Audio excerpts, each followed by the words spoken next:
¿Se han preguntado por qué el 5 de diciembre de 1953 se sintió como si el sol se hubiera apagado en todo México? No fue solo la noticia, no fue solo la prensa, fue algo que nos recorrió la espina dorsal a todos, desde Tijuana hasta Tapachula. Mi abuela juraba que ese día, a las 5 de la tarde, los pájaros dejaron de cantar y el viento trajo un olor a gardenias y cera quemada. Yo creía que era romanticismo puro hasta que bajé al nivel 4 de los estudios Churubusco y encontré la lata prohibida. Lo que verán hoy no es historia, es la prueba de un ritual. Jorge Negrete no solo murió, él se entregó en sacrificio y tengo la grabación que lo demuestra.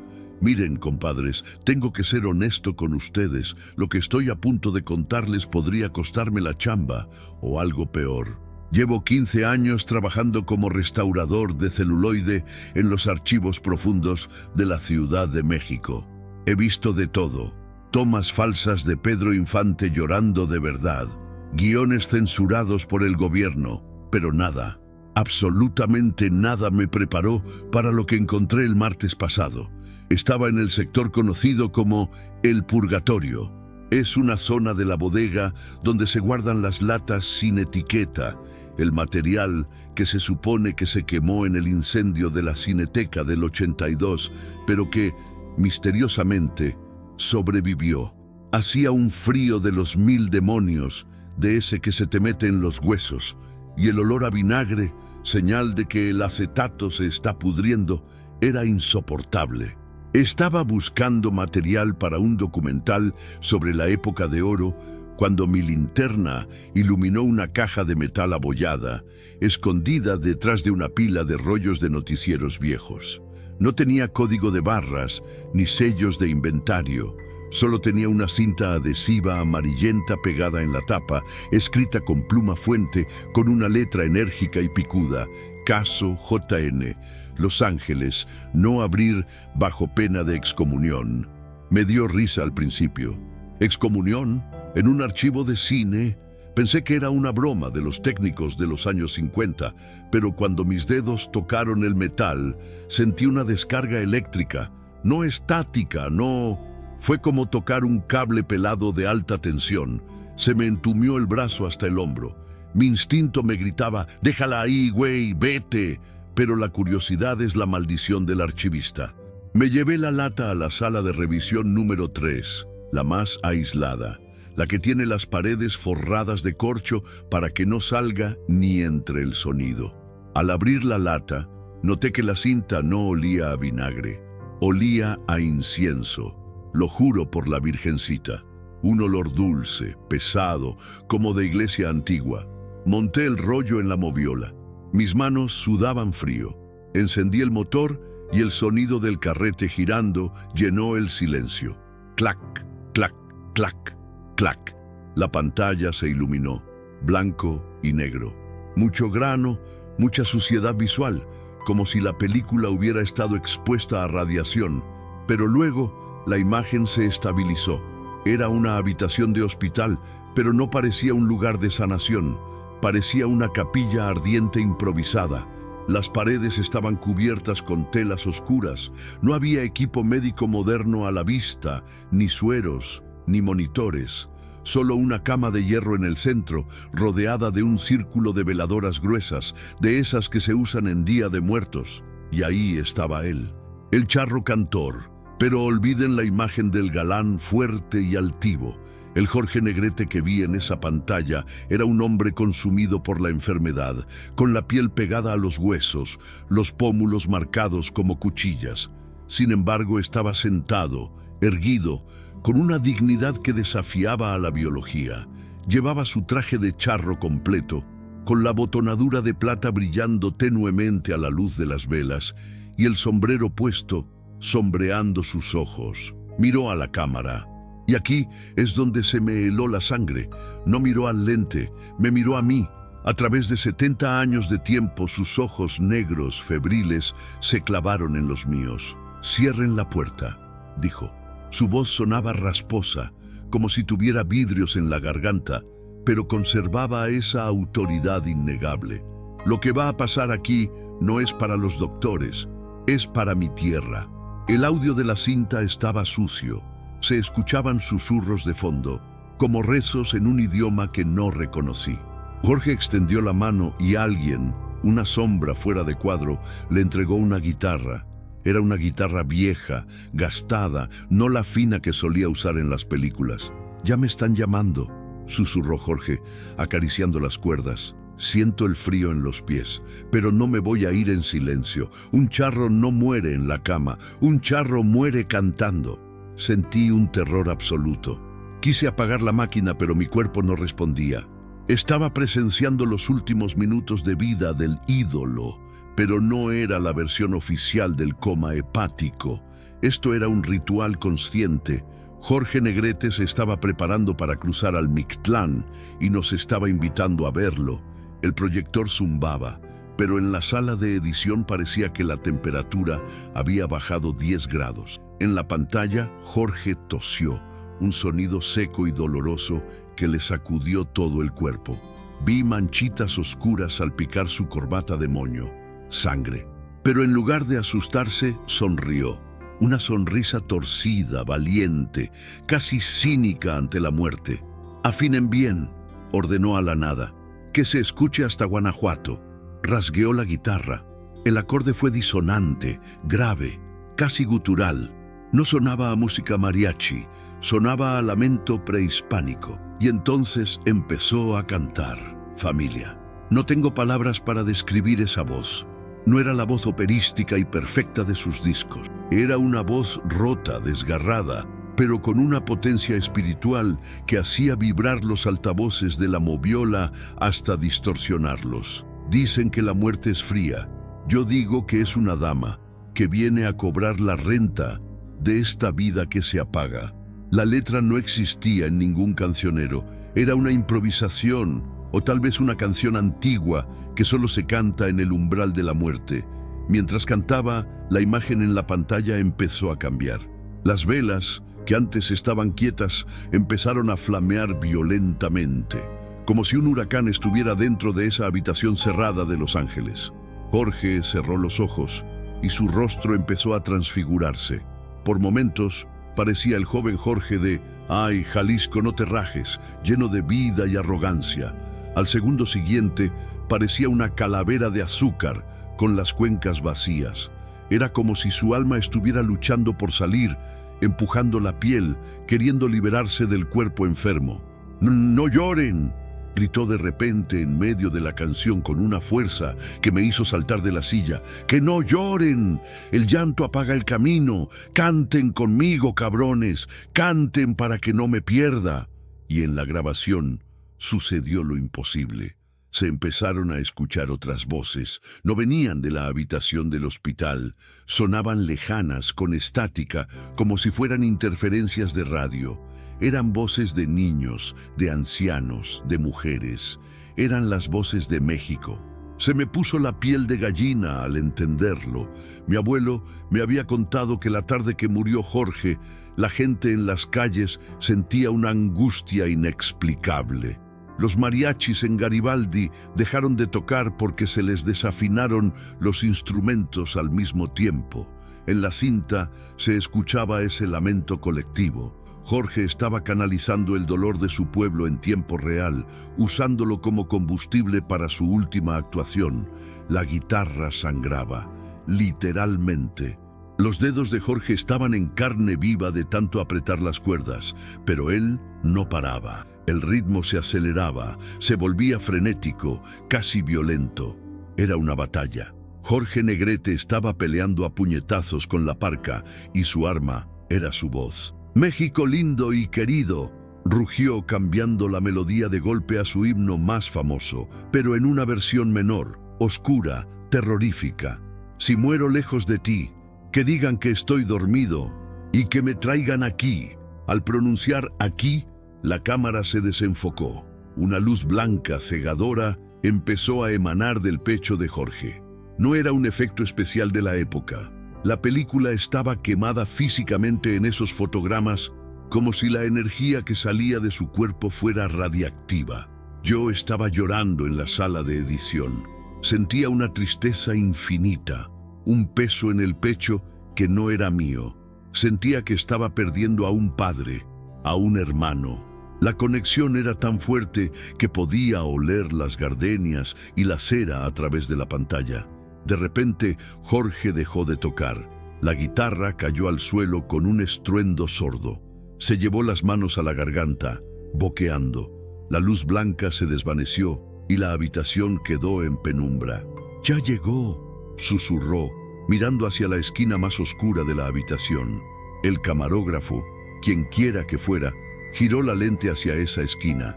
Y juro por mi vida que vi algo formarse entre las sombras. No era una persona, era una densidad, una oscuridad más negra que el negro que empezaba a tomar forma humana. El miedo me tenía paralizado, pero no podía dejar de mirar. La figura en la esquina creció hasta tocar el techo. Tenía la silueta de un charro, pero inmensa, desproporcionada. «¿Ya nos vamos, compadre?», preguntó Jorge a la sombra. Su voz era apenas un hilo, pero no había miedo en ella, solo resignación y una extraña camaradería. La sombra no habló con palabras. El sonido que salió de la cinta fue un zumbido de baja frecuencia que hizo vibrar mis muelas. Era un sonido antiguo, como el rugido de la tierra antes de un terremoto. Jorge asintió, como si hubiera entendido. «Está bien, pero el trato sigue en pie. Yo me voy contigo, pero mi voz se queda. Mi voz se queda en la tierra, en las películas, en las cantinas. Nadie podrá olvidarme. ¿Trato hecho?». La sombra avanzó. Se deslizó por el suelo como una mancha de aceite hacia la cama. En ese momento, la cinta tuvo un corte brusco, un salto de edición. Cuando la imagen volvió, Jorge ya no estaba sentado. Estaba recostado con los ojos abiertos, mirando al techo, pero ya no parpadeaba. Su pecho estaba quieto. Sin embargo, el ambiente en la habitación había cambiado radicalmente. Ya no se sentía miedo, se sentía una paz abrumadora, solemne, pero lo más inquietante estaba por ocurrir. La cámara, que parecía haber sido dejada sobre una mesa, captó el movimiento de la puerta abriéndose. Entró una mujer. Iba vestida de negro riguroso, con un velo que le cubría la cara. Caminaba con una elegancia de reina, con pasos firmes que resonaban en el piso de linóleo. Se acercó a la cama donde yacía el cuerpo sin vida de Jorge. Se levantó el velo. Era María, la doña. María Félix, pero no era la María de las revistas, perfectamente maquillada y fría. Tenía el rostro lavado, los ojos hinchados y rojos, y una expresión de dolor tan crudo que me sentí un intruso por estar viéndolo. Se inclinó sobre Jorge y le acarició la cara con una ternura que contradecía su leyenda de mujer de hierro. «Necio», le susurró al cadáver. El micrófono captó el susurro con una claridad espeluznante. «Te dije que no hicieras el trato. Te dije que no valía la pena vender tu descanso eterno por ser inmortal». Ella besó su frente y luego miró directamente hacia donde estaba la cámara escondida. Sus ojos brillaron con furia. «¿Y tú?», dijo, mirando al lente, rompiendo la cuarta pared de una manera que me hizo saltar hacia atrás. «Tú que estás viendo esto en el futuro, apaga esa maldita máquina. Esto no es para tus ojos». El proyector en mi sala hizo un ruido fuerte, ¡pum!, y la bombilla estalló. Me quedé en la oscuridad total, con el olor a quemado llenando la habitación y el eco de la voz de María Félix retumbando en mis oídos. Me quedé quieto en la oscuridad, temblando. Mi corazón latía tan fuerte que podía escucharlo. Traté de racionalizar lo que acababa de ver. María Félix hablándome a mí, un pacto con la muerte. Tenía que ser un montaje, una película experimental macabra que nunca salió a la luz. Saqué mi celular para usar la linterna y revisar el proyector. La cinta se había atascado y quemado en el último cuadro. Ese fotograma final, derretido y deforme, mostraba el rostro de la doña convertido en una máscara de ira. Pero entonces empecé a escuchar algo. No venía del proyector, venía de fuera de la sala, del pasillo de los archivos. Era música. «México lindo y querido, si muero lejos de ti». Era un silbido. Alguien estaba silbando la canción en los pasillos desiertos del búnker a las 2 de la mañana. Salí despacio, con la linterna del celular como única arma. ¿Quién anda ahí?, grité. Mi voz tembló. El silbido se detuvo. Caminé hacia la oscuridad. Las estanterías llenas de latas de películas parecían formar un laberinto infinito. De repente, vi una figura al final del pasillo. Un hombre alto, de espaldas, con un sombrero ancho. «Oiga, el archivo está cerrado», dije, tratando de sonar autoritario. El hombre se giró lentamente.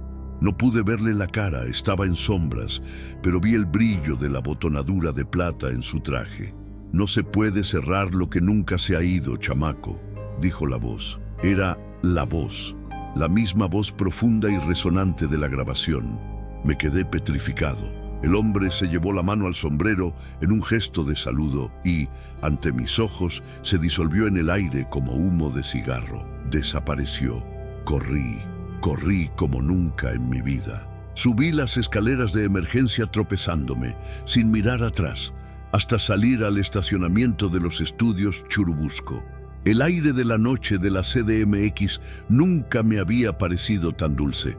Me subí a mi coche y arranqué con las manos temblando sobre el volante. Mientras manejaba por calzada de Tlalpan, encendí la radio para calmarme, buscando cualquier cosa, reggaetón, noticias, lo que fuera. Pero en todas las estaciones, en todas, solo había estática. Y entre la estática emergía esa guitarra disonante, esos acordes de ultratumba que había escuchado en la cinta. Entendí entonces la magnitud de lo que había liberado al reproducir esa cinta. Esa grabación no era un documento, era un sello. Al romperlo, al verlo, había vuelto a despertar la energía de esa noche de 1953. Jorge Negrete no estaba descansando en paz. Su pacto fue real. Su voz se quedó aquí, atrapada entre nosotros, vibrando en la frecuencia de la nostalgia mexicana. Llegué a mi casa, cerré todas las puertas y ventanas. No pude dormir.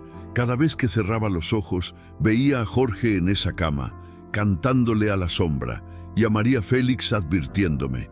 Al día siguiente, regresé a los estudios. Tenía que saber, tenía que destruir esa cinta o esconderla mejor. No podía dejar que nadie más la viera. Bajé al sótano con ojeras y el estómago revuelto. Entré a la sala de revisión número 3. La puerta estaba abierta, la moviola estaba vacía, la lata abollada no estaba. El olor a incienso y gardenias había desaparecido, reemplazado por el olor rancio de siempre. Fui a la administración de archivos. Pregunté por el registro de entradas nocturnas. El guardia, don Chuy, me miró raro. «Nadie bajó anoche, joven. Solo usted salió corriendo como alma que lleva el diablo en la madrugada». Pero la cinta... Dejé una lata en la sala 3. Don Chuy se rió. «Joven, la sala 3 ha estado clausurada por mantenimiento eléctrico desde la semana pasada. No tiene ni focos». Me quedé helado. Caminé de regreso a la sala. Efectivamente, estaba llena de polvo con sillas apiladas. No había rastro de que yo hubiera estado ahí, pero entonces vi algo en el suelo, justo donde debería haber estado la silla del proyeccionista. Me agaché a recogerlo. Era una partitura vieja, un pedazo de papel pautado, arrugado y amarillo. Las notas estaban escritas con tinta negra, frenética, y abajo una dedicatoria escrita con la misma letra elegante que vi en la etiqueta de la lata. «Para el que escuche, el trato está pagado. No busques lo que ya es eterno. Ate JN». Y junto a la nota, un pequeño pétalo de gardenia, fresco, blanco, inmaculado, como si lo acabaran de cortar. Guardé el papel y el pétalo. Nunca se lo conté a mis jefes. Renuncié a la semana siguiente. No puedo volver a bajar a ese lugar. Ahora entiendo por qué Jorge Negrete sigue siendo el rey. Por qué su figura no se desvanece con los años como la de otros. No es solo por sus películas. Es porque él sigue aquí. Él eligió quedarse. Eligió convertirse en parte del aire, de la tierra, del sonido de México, a cambio de no cruzar completo al otro lado. Esa noche de 1953, Jorge Negrete nos hizo llorar porque en el fondo todos sentimos el momento exacto en que su alma se fundió con la nuestra. Dicen que si vas al Panteón Jardín y le cantas con el corazón, pero con el corazón de verdad, roto y sincero, puedes escuchar una segunda voz haciéndote coro, una voz de barítono que hace temblar el suelo. Yo no he ido, no tengo el valor, pero tú, si eres valiente, ve y cántale. Y si te contesta, por favor, no le preguntes por la cinta. Déjalo ser leyenda. Esta historia es mi confesión. Y ahora que la sabes, tú también eres parte del secreto. Buenas noches, compadres. Y que viva Jorge Negrete, hoy y siempre.